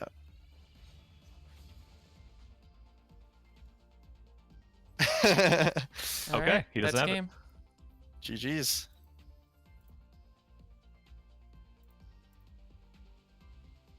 I'm waiting for the thing to go through. Okay. Yep. Well played by you Okay. guys. That was really good. Took all of us. Yeah. The line was not the most intuitive, but we got there. We can still count to 20. All right, any GM. How many card gamers does it take to count to 20? All right, so there are a few moments that I want to highlight from that game. First off, I think the first thing I want to mention is that if we go all the way back to the Imperial Demolitionist turn, we spent a long time thinking about what's a Demolitionist, right? To play around either Mystic Shot or like theoretically get excited on this means, you know, the amount of damage that aware of threatening is less if we allow them to get excited this, but we want to play around Mystic Shot via this, right? What demo does is make us think a lot. We think for a long time. What they see is that we're thinking for a long time with 2 mana as a pokey stick deck, while they are Phalios at 1 health. So, if you watch Grandpa Roji's perspective and their team call with Grandpa Roji, Skathis, and Kath, they are dead set certain that we've got pokey stick in hand. And as we get into the turns with Poppy, Fervor, and Decimate, they are like, one of these cards is pokey stick, so we're a lot safer health-wise, and, you know, we don't have to worry about it as much. Because they are certain that one of these cards is pokey stick. Just because we spent a long time thinking about this demo. I thought that was really interesting. Anyway, Sleepy Ponder and Methodical are very logical about how they wanted to play turns around this. Now, I got a little bit confused towards the end of this sort of discussion when we're talking about like Poppy being relevant for the attack because it means that we can make this a 4/4, which means this is guaranteed to go through. I thought this was a little bit irrelevant, but I understand why they were talking about it quite aggressively. The final thing is that if you listen to their commentary, first off, we never noticed this. This cost 1 mana because it was the one they updrafted this via Mayim, right? This is what they updrafted. We never noticed this at the time. But they do a misplay here. First off, I'm pretty sure the B-bot is a misplay. They talk about this. They say the B-bot is a misplay because they need to hold up the mana to be able to interact with our board. They do have Mystic Shot in hand, as Methodical pointed out based on the Spacey Sketcher that they've got Mystic Shot in hand. But they misplay. This double stun that they end up playing, oh, that's not double stun, that's Sevi. This double stun is wrong. What they're supposed to double stun is this and this. So they're trying to play around Pokey Stick. When they're stunning this unit specifically so that they play around Pokey Stick. The reason they're stunning this unit is to force us to block with Poppy. In their mind, herder, and I'm saying herder, it's a bit mean, but herder, Poppy is the best unit, so let's force Poppy to block because it's the best unit and we're forcing a block out, right? Skathus, after the game, commentates that the best block is this and this to play around the fervor because they can Mystic Shot this unit. So if this is what we're forced to block Victor with, this is the only thing they can actually guaranteedly interact with, right? We can't Pokey Stick this unless we had double Pokey Stick. So we could interact with this, we could interact with this, and by interact, I just mean prevent on the block the Victor from getting the lifesteal. I think this is a really cool game that shows the intricacy of both aggro decks and playing against aggro decks, right? All of the cool stuff with the amount of health that these two units sort of ask of each other, compared to the way that PNZ damage-based removal plays, made this game feel really, really beautiful to me.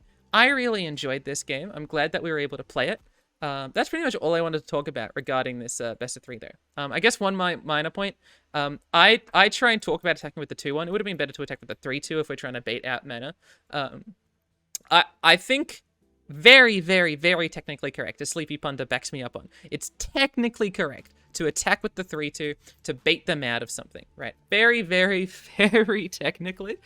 But yeah, no, we just do that estimate and we get there. Okay, let's talk about the next game. Is this... I think they hit Mordekaiser Morgana. Yeah. Okay. Shit, this guy's a 2022 Worlds finalist. Holy.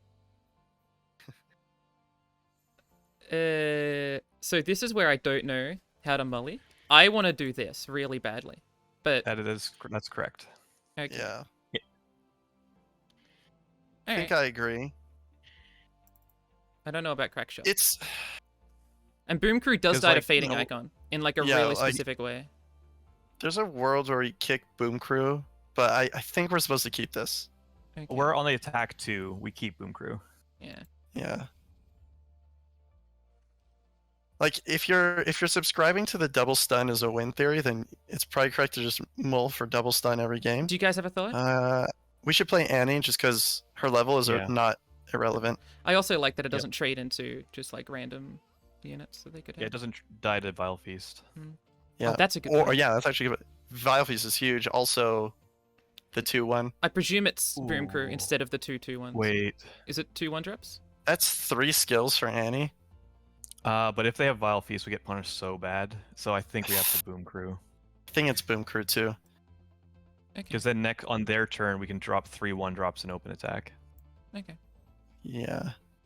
Yeah, this actually does curve out. Well, it curves out the same, I suppose. Yeah. It does, but this insulates us from Vile Feast for a turn. Ceaseless feels In theory- beautiful, right? That's perfect. Yeah. Perfect. Yeah. You're In guys gonna have theory- to tell me attack order, by the way, because I'm not gonna be able to remember it. Just keep that in mind. Attack order almost never matters. It can with Jin. There are specific Jin moments where it will matter, but it can with if it Annie gets if you want to third- flip Annie's skill, if we have more skills before Annie's skill. that is true. Yeah. Yeah, that's true. That's true. She's always supposed to be first, right? Based on that logic. No, she's supposed to be I don't last. remember. We can hover the eye when it's relevant, right? We can just see I whichever know number. Jin you is are. supposed to be last because Jin's attack won't go off until the others' attacks. Yeah. Yeah, because It's Annie's last, which means it goes diagonally first, right? That's how it's supposed And to yeah, work. Yeah. And then also with Crackshot always goes first, regardless of its attack order, because Yeah. it's a when allies attack, not its own attack. So it goes left to right in terms of units, and then the Crackshot Misfortune stuff afterwards, right? We should always put Annie Can we at the get a end, I think. read on Hate Spike? I think we just use the eye to just make sure we're doing whatever we're doing. Yeah, what reads do we want to do? My guess is Hate Spike, because they're saying it's not worth blocking 1 damage, because my assumption is that they want to kill it. Yeah. Soul Harvest. Which they Sure. top decked, didn't They they? top decked that. Yeah. They top decked that. They definitely have a Vile Feast, so Start probably with... a Crackshot, Kosher. Yeah. Okay. Wait, do we? Yeah. Yeah, I was There's a thinking it could word be for Saturday. Crackshot dropping is them out, better. but- Do we ever do this block? No. No, right? I mean, it's blocking. One damage no, to their we face want the is skills. way more important. Okay. Yeah. Also, Annie progress. Do we Yeah. play other Crackshot or Sabo? I presume other Crackshot. Other Crackshot. Yep. Minimize. We're saying their our options. Sabo is more valuable, which I think is actually incorrect. Yeah, that's my thinking as well. Because this is never hitting the Nexus. Like, the 2 strength's never hitting the Nexus. You know what? You're completely right. I was just looking at minimizing options. This keeps them guessing for longer. Yeah. Mm-hmm. But yeah, we definitely should have started on the Sabo. Disintegrate is really cute, by the way. I don't know if it'll be relevant, but Huh. okay. Okay. Do we want to play Annie or do we want to play Sabo? And God, I think wish we Annie. played Sabo, because it would have been +1 damage. Oh man. Let's- Hmm. We can do both, because, like, would they have Vile Feasted instead of Hate Spiked? So they only have Yeah, 2 they draws for would've. Vile Feast, right? So we could play the other one next turn, especially if we draw something. Right, but I'll do Annie. Yeah, True. do we get punished by any of their 4 drops or something? Like we get punished by a fitting icon. Inquisitor. Yeah, Guess there's we don't 2 really things get they can punished by draw. fitting. Yeah. But I feel like whatever they draw is probably not as strong. We'll see what we draw, Yeah. but if we draw something that we want to develop, I think it's better to develop. Yeah, I actually think developing here might be better.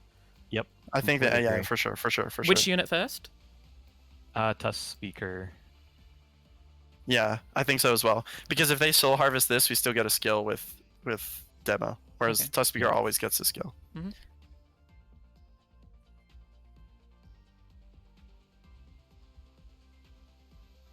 This experimenter is looking real good. Yeah. It is. Even if we draw Decimate next turn, that's funny. Yeah. Although, do we want to... Are we Tibbers enjoyers? Like... this will give us the Tibbers, won't it? Probably. Although our next attack also gives us the Tibbers. If we draw something on turn 5 that's a skill, we can Tibbers on 6. I think. Ooh, Yeah, that would which be would be nice. pretty brutal. How many 1-drops have we played? Sabo? 6? Another. Yeah, Yep. Sabo. Yeah, for Okay. sure. Have we actually played like 6 1-drops? Vile. That's funny. And so they were saving it the entire time. No, for that was the one. top deck, wasn't it? Interesting. Yeah, but they could have. I killed mean, one like, of last our- action. Yeah. Like this. Right. It doesn't matter, but... That doesn't matter. Yeah. Doesn't matter. Okay. Yeah, they just block Annie or kill a crack shot. Probably correct to kill a crack shot. I would kill Yeah, a I think Crackshot it's as good. well. Yeah. Correct. What are they thinking about? Are they thinking about another... Never mind. No, they would have double vialed if they had it. I was thinking Yeah, they would've wanted to Hate block Spike. this. Hate Spike. True. Hate Hate Spike Spike is would have cool. been. Yeah, but then Or they block. Glimpse. No, they don't block Annie. Or Glimpse. Which I think is relevant, because I don't think they're supposed to glimpse there, but it's definitely a question.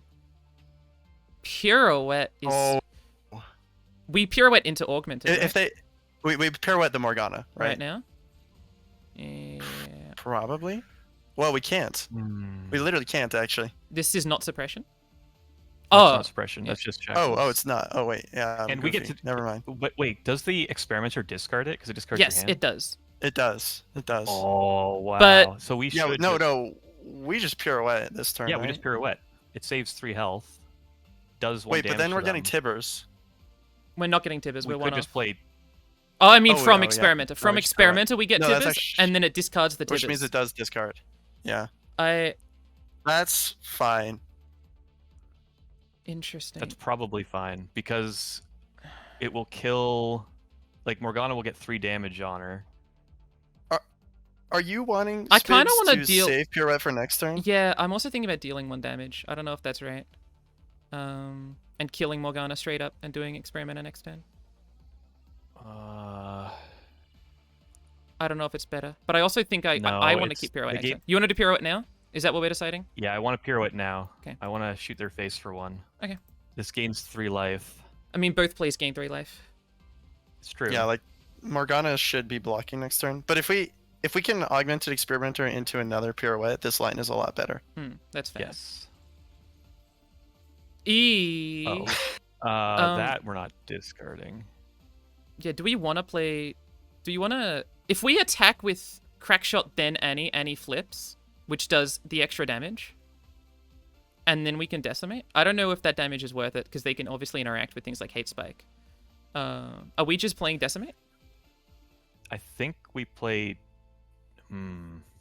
Decimate gives us Hold on. Tibbers as well. We're supposed to play Shackles in attack, right? That's what I was wondering. But then we can't decimate this turn. Yeah. Which might be fine. But... That's...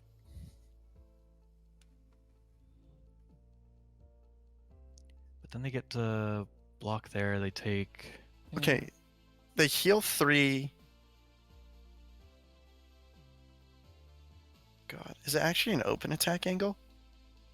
Someone's got to make a decision. I don't know what it is. I want to attack with Crackshot and Annie and leave it at Yeah, that. do that.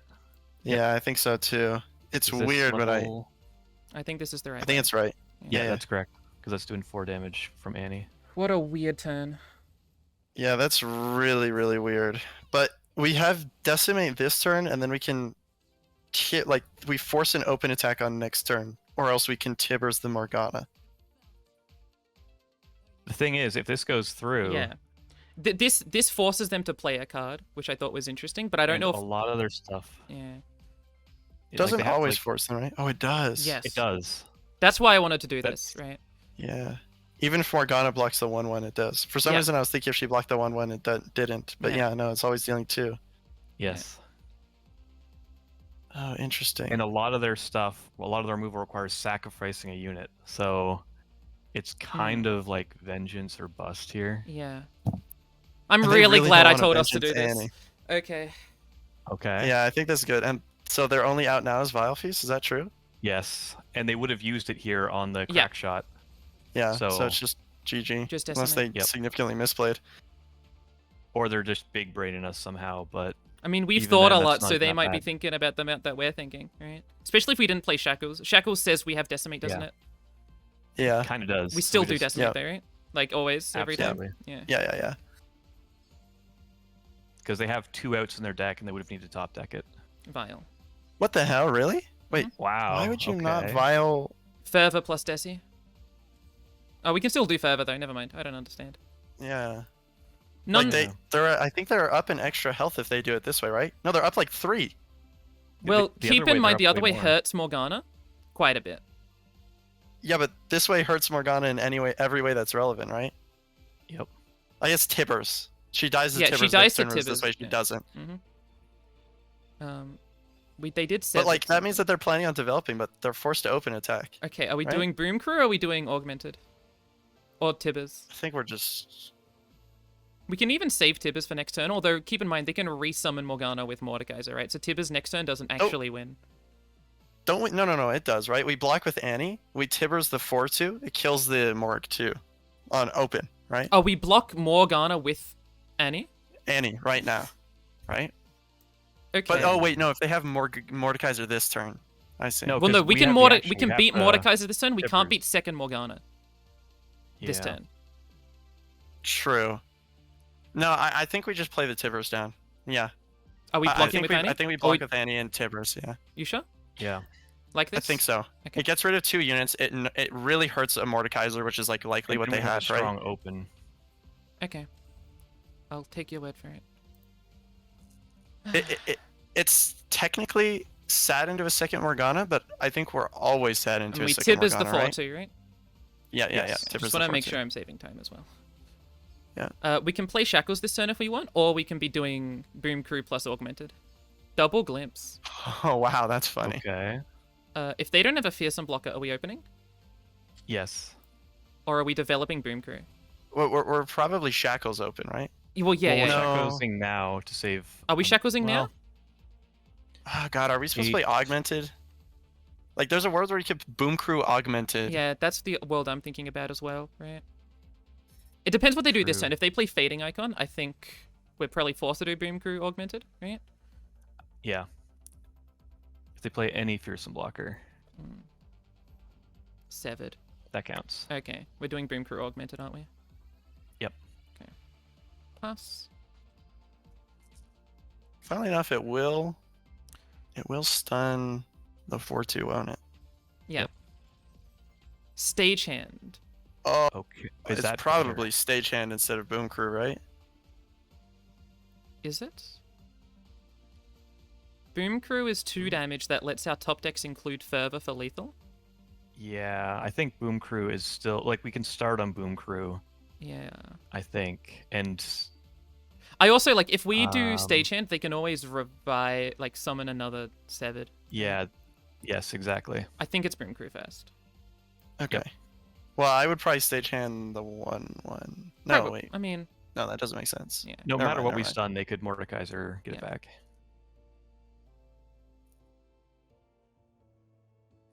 Yeah, no. This is better because it's way better if we top deck a pirouette or a Yeah. or a fervor. Yeah, keep in mind we can also again not do augmented and do shackles if they play something like a Mordekaiser, and try and make sure we're getting overwhelm damage in. Right, overwhelm damage is 1 stagehand damage by stunning the Mordekaiser. Is cute, right? Yeah. I think we want cards. I do think we Like want I think we cards. really want to look for bird more than we Yeah. want to The- play the this longer the game stagehand. goes, the worse. Keep in mind, it their is. Mordekaiser's barely flipped. We've killed a Morgana, so the only way they can heal is like 2nd and 3rd Morgana and another Vile Feast. Rekindler, Well, right now Rekindler gets back Morgana. are we stunning Morgana? Or are we doing augmented? I honestly think we might just augment it and look for a pirouette. Just wait. If Or they further. they go block, block, block, block, block. Pirouette or Fervor wins with augmented. True. But we can't swing at all if we don't find them. Yeah. Whereas if we go the stun on Morgana, we guarantee. Well, if nothing changes, we get 3 damage in. So that's not a winning line. Yeah, we should take the try for the winning line now. Interesting. Okay, what are we augmenting? The 4-2? Yeah, the 4-2. Yeah, I think so because it removes a blocker this turn, right? And we still want to get in this turn. Also, if we draw a Jin Jin's flip. at some point, yeah, that'd be nice. Hate spec. Okay. Ooh. Pirouette still wins us the game. As Does it? Fervor doesn't anymore. Does Piro win us the game? No. Yeah. We kill the 1/1 and stun the Morgana, and then they have no blockers. Yep. Fervor, Decimate, Tusk Speaker. Okay. Does Wait, Fervor well- still win us the game? We can Fervor Well, defensively. Fervor. Yeah, exactly. Yeah, okay. So I guess we're just passing. Yeah. The other option is Is to attack swing with with just Tibbers. 5/5. Yeah. But But they get the then- healing. But it's also like, Yeah. Wait, if we oh no, never mind. I think I we're supposed think to Nah, pass. yeah, I think we're passing. Yeah, we just pass. Yeah, we have a way to stop the open attack heal. Mm-hmm. Now we have the way of stopping the develop heal. Is there a develop heal? We just full block, right? Yeah. Well, with what we can. We Yeah. do this, we do this, and we Fervor from 3/3 onto Face. face. Okay. Yeah. And They we- don't have a way of giving our unit a health, right? Just to be extra careful. I don't think so. Let's just look. Okay. No, I don't think so. Just commit. No, time is more relevant. Yeah, so we can do Tusk Speaker or Decimate for lethal. Yep. I like Decimate first just because Tusk Speaker is kind of weirded to Atrocity, right? Like we're on. Oh, their deck's on 1 6 health? Atro. Oh shit. Can It- they buff up? They don't have Shadow Isles Tailstone. We should be fine. But I understand what you're saying. 110%. Yeah. Yeah.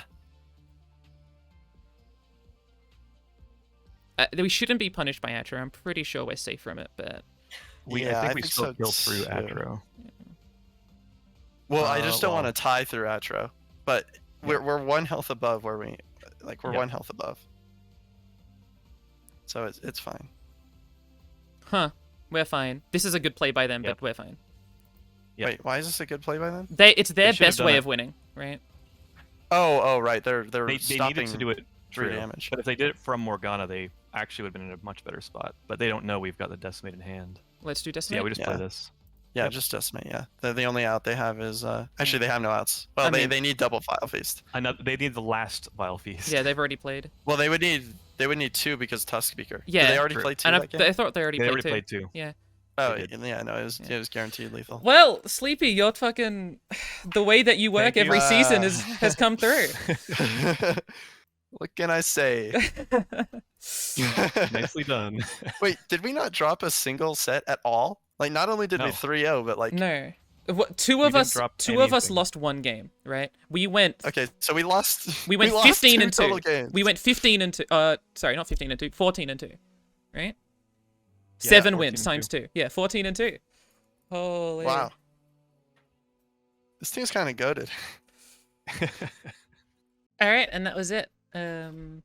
I don't think there's a lot that I want to comment on the Annie Jin game, primarily because I don't know what the fuck I'm doing with Annie Jin, and I think like Smithonical and Sleepy Panda talk pretty perfectly about everything. I think we talk about all the lines that we want to go through quite well. I think it's a really interesting game. I just can't add anything to it because I think we were as analytical as we could possibly be. We do point out our own misplays, such as the Crackshot Corsair and the Legion Saboteur, right? And there's very interesting options that occur to us throughout the entirety of the game, right? We don't play perfectly, but I can't add anything by saying. So that's it. I hope you enjoyed the Spids YouTube for today. I think these games are really, really cool, and I hope you enjoyed. I know that like I've uploaded something like 6 or 7 hours of just straight LOR video in the past like 4 days, so I know it's a little bit too much, but I hope you still enjoy this Spids YouTube, because I think these were really, really, really cool sets. Alright, thanks for watching. I shall see you next week for week 2 of Aegis if I play in it.